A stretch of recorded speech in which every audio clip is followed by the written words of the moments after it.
네, 안녕하십니까. 저는 KBWM 스타자문단의 박원갑 수석입니다. 요새 시장의 흐름이 과거와 좀 다르다. 변화가 일어나는 요인이 여러 가지가 있지만 제가 봤을 때는 바로 시장의 핵심 수요층이 달라졌기 때문에 과거와 다른 어떤 흐름에 혹은 패턴이 나타나고 있다. 그 흐름을 세 가지 정도로 요약해서 말씀을 드리도록 하겠습니다.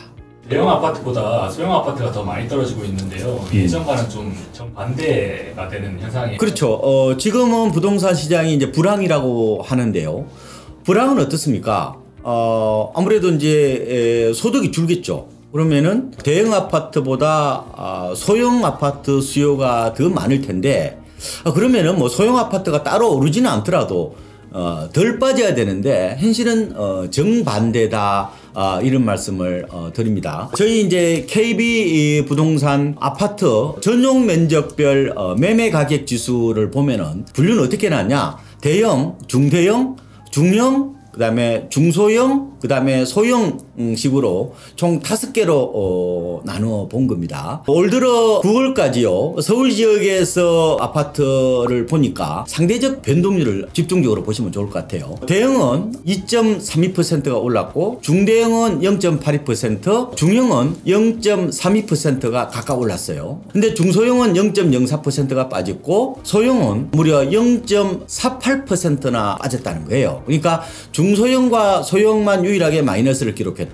소형 아파트가 훨씬 더 많이 빠졌더라. 이렇게 되는 겁니다. 체감적으로는 좀 여러분 좀 대형도 많이 빠졌다 이렇게 생각할 수 있겠지만 통계적으로 이렇다는 겁니다. 아파트 평수가 작으면 작을수록 더 떨어졌다. 이렇게 제가 말씀을 드릴 수 있는데, 이거는 아마 여러분들이 생각하시기에 종전에 바라봤던 어떤 그런 부동산 시장의 어떻게 보면 상식이랄까요? 이거는 정반대로 가고 있다는 거죠. 왜 이런 현상이 나타나는 거죠? 예, 저도 이제 이에 대한 연구를 나름대로 했는데요. 이게 다 바로 2030 세대, 말하자면은 MZ 세대의 영끌하고 맞물려 있다 이런 말씀을 드리는데, 뭐 MZ 세대들은 모아놓은 돈이 없잖아요. 그러면 당연히 가격이 좀 싼 아파트, 그게 무슨 아파트겠습니까? 당연히 소형 아파트겠죠. 그러니까 그 소형 아파트의 매수세가 집중적으로 몰렸다. 특히 또 역세권의 소형 아파트 이런 쪽에 갭 투자 수요가 많이 몰린 것 같습니다. 그런데 여러분들이 흔히 말하면은 역세권의 소형 아파트는 수요가 탄탄하니까 뭐 집값이 안 빠진다 이런 선입견을 갖기 쉽잖아요. 근데 이번에 이런 선입견들이 무참하게 깨졌다 이렇게도 볼 수가 있는데, 이번에 이제 금리가 많이 오르니까 MZ 세대들이 이제 이런 소형 아파트뿐만 아니라 일반 주택에 대한 관심도 혹은 이제 매수세가 거의 뭐 끊겼다고 해도 과언이 아니죠. 그러니까 지금은 주택시장이 약간 빙하기 같거든요. 그러니까 그동안에 주택시장을 이끌어왔던 세대가 MZ세대인데, 이 MZ세대들이 제가 봤을 때는 집값은 계속해서 오른다고 생각했던 세대거든요. 근데 이번에 집값이 뭐 많이 빠지는 곳은 뭐 20%, 30%, 심지어 지금 반토막 난 곳도 있다 보니까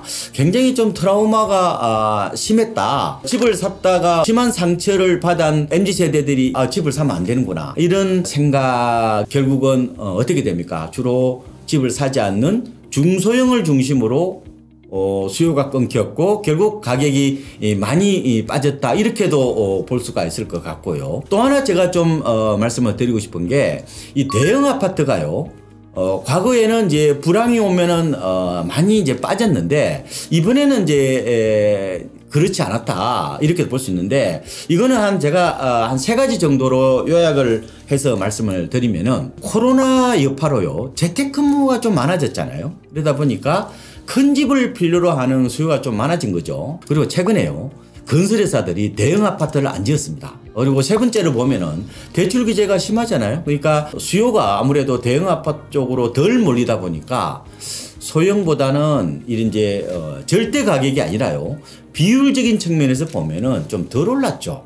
이러다 보니까 전반적으로 이번에 빠질 때도 좀 덜 빠지는 어떤 그런 양상이 나타났다 이렇게 볼 수 있습니다. 그러니까 제가 요약을 해드리면은 소형 아파트가 어떻게 보면 불황에 강한 부동산인데도 불구하고 이번에 정반대로 나타났던 결정적인 원인은 바로 MZ세대들의 영끌 비투, 패닉 바잉이 타겟이 뭐였다? 바로 소형이었다. 많이 오르면은 많이 빠진다 이렇게도 볼 수 있을 것 같고, 또 하나는 그런 수요들이 어느 정도 좀 받치고 있기 때문에 좀 덜 빠졌다 이런 말씀을 드리는 거고, 이런 경향으로 앞으로 계속되느냐? 반드시는 그렇지 않을 수 있습니다. 현재까지는 이런 트렌드가 나타났다 이렇게 좀 정리를 할 수가 있을 것 같습니다. 값이 요즘 어디에서 많이 떨어지나요? 과거와 다른 흐름이 어떻게 나타나나요? 이때 과거라는 것은요, 2007년부터 2012년 그때 당시에 이제 하락할 때하고 비교를 하는 겁니다. 지금은 집값이요, 주로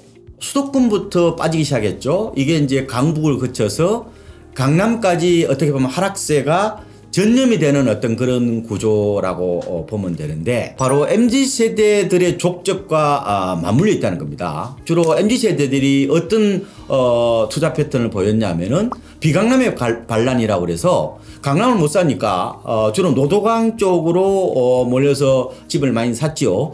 그리고 탈서울 내 집 마련이라고 그래서 서울을 못 사니까 경기 인치 쪽으로 몰려갔잖아요. 그러니까 그쪽이 집값이 많이 이제 오르니까 내릴 때도 또 많이 하락하더라. 이렇게 제가 정리를 해드릴 수가 있는데요. 실제로 KB국민은행 시세 통계를 보면요, 올 들어 9월까지 인천이요 0.53% 떨어졌고 경기도가 0.22% 정도 하락했습니다. 같은 기간에요 서울 아파트는 0.53% 올랐습니다. 여러분 좀 실제로 건매물이 나오고 있긴 하지만 통계적으로 이렇다 이렇게 말씀을 좀 드릴게요. 그리고 지금 노도강이라고 그러죠. 아까 제가 말씀을 드렸는데 노원, 도봉, 강북구 이런 지역인데 세 군데를 말씀드릴게요. 노원, 도봉, 이제 성북구 아파트 값이요, 올 들어 9월까지 0.74%에서 0.89% 정도 떨어졌거든요. 상대적으로 낙폭이 컸습니다. 강남구와 서초구는 이 역시 누적입니다. 한 2% 정도 올랐거든요. 전반적으로 MZ세대들이 몰려가는 곳이 가격이 부풀려졌고 또 빠질 때는 많이 빠진다. 그런데 2007년부터 12년 사이에는요 주로 강남이 많이 빠졌죠. 왜냐? 그때는 2006년도에 이런 얘기가 나왔습니다. 버블 세븐이라고 혹시 여러분도 들어보셨을 겁니다. 주로 판교 분양할 때 그 주변 지역이 이제 엄청나게 버블이 형성되었다. 주로 강남이거든요. 그다음에 용인이나 분당, 평촌 이런 곳들이 많이 하락하는 양상이었는데 이번에는 전혀 다른 양상이 나타났다. 그래서 이런 얘기도 합니다. 시장은 사이클이거든요. 그렇잖아요? 어차피 돌고 도는 건데 반복을 하더라도 이렇게 차이를 만들어 내는 양상, 이걸 보고 이제 차이의 반복이라고 그러는데, 이번 하락 사이클에도 결국은 시장을 이끌어가는 주체가 다르다 보니까 그 양상도 역시 달리 나타나고 있더라. 왜냐하면 시장은 끊임없이 움직이는 유기체 같은 어떤 그런 특성이 있기 때문에 그렇다는 겁니다. 신축이 구축보다 더 좀 빠지고 있다면서요? 이것도 어떻게 보면은